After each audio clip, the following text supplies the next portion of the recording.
Pikiran yang bagus sekali tadi dari Pak Sudarman.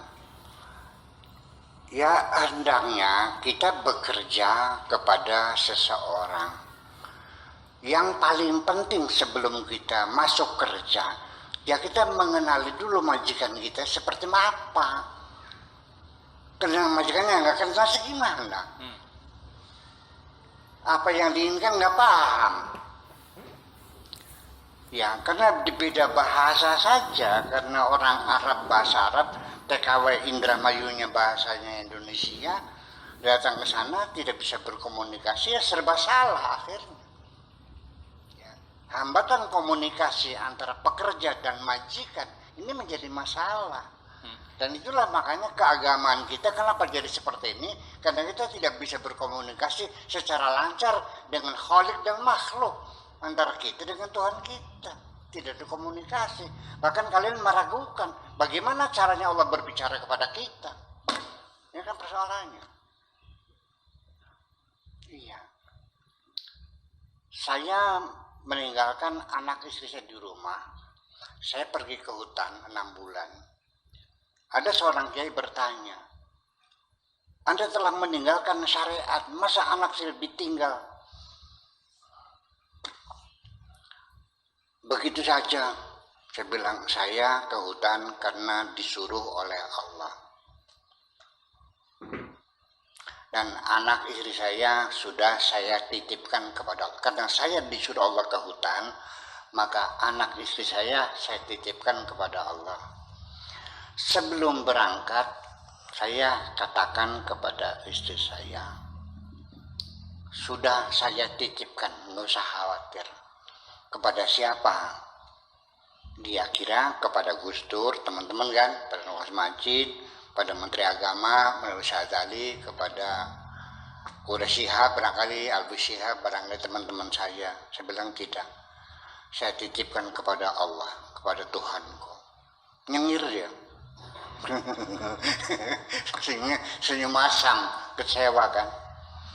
Nah, selama saya di hutan, dia mendapat rezeki yang sangat banyak sekali. Usah nanti kepanjangan ceritanya, ya kan gitu. Tetapi yang perlu dicatat di sini, seorang kiai yang bertanya kepada saya ketika saya katakan saya disuruh oleh Allah, bagaimana caranya Allah menyuruh Anda ke hutan? Seperti itu. Saya ngaji di sini kan, ada yang bayar enggak? Enggak ada kan? Saya bermain YouTube juga, saya tidak perlu menikmati honor dari YouTube, saya hanya berdakwah saja. Saya kan disuruh Tuhan. Tahu nggak bagaimana tuh cara menyuruh saya? Seperti ini. Ya itu kan persoalannya. Jadi manusia kan nggak yakin bahwa kita bisa berkomunikasi dengan Tuhan. Dikiranya Tuhan itu sudah tidak berbicara lagi karena Al-Qurannya udah lengkap, selesai gitu. Jadi Allah udah ngomong lagi. Inilah kualitas beragama kita kan seperti itu. Karena tidak bertuhan, tidak paham. Nah, ketika Allah akan memberi sesuatu juga caranya seperti itu. Allah akan menggerakkan hati kita untuk meminta kepadanya, baru dikasih. Seperti Bupati Indramayu datang sini, Buya Sakur bikin proposal dong, nanti saya bantu tuh gedungnya. Kan gitu. Mendorong saya untuk meminta bikin proposal. Tuhan juga sama, ketika akan memberi, Tuhan akan mendorong kita untuk meminta. Nah, doa meminta kita dengan perbuatan dan perkataan. Betul nggak?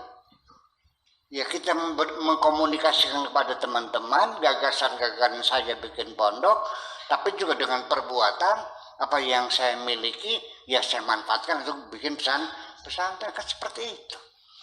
Jadi dikiranya Tuhan tidak berbicara, kalaupun bicara tidak mungkin bisa ditangkap karena bila sautin wala harfin, tanpa suara tanpa huruf, jadi kita tidak bisa berhubung gitu.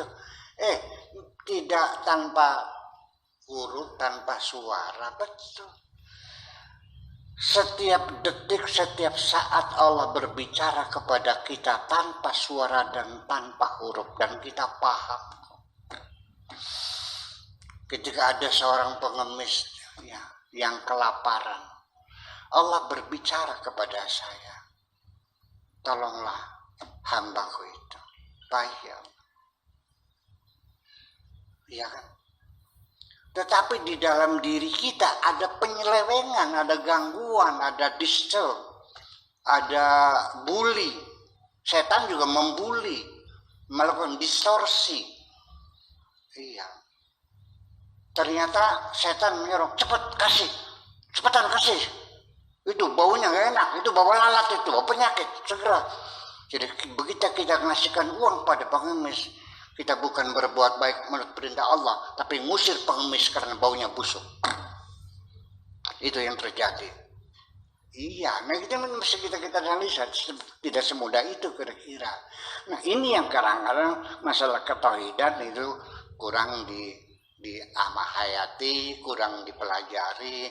Yang penting asal geruduk, asal ramai saja, bangun masjid bagus-bagus, berjamaah, azan panjang-panjang, kemudian cari tilawah Quran hari Jumat jam 10 pagi sudah dinyalakan sampai jam 12, sehingga orang tetangga sekitar merasa gelisah semua, seperti itu. Dan sebenarnya syiar Islam. Itulah jadi kita habis waktu dengan seremoni. Jelek juga tidak, saya tetap mengatakan baik, tetapi ada yang tertinggal, ini yang lebih utama ditinggalkan. Itu seperti itu. Kemudian yang kedua, bagaimana cara yang kita mengenal Tuhan. Saya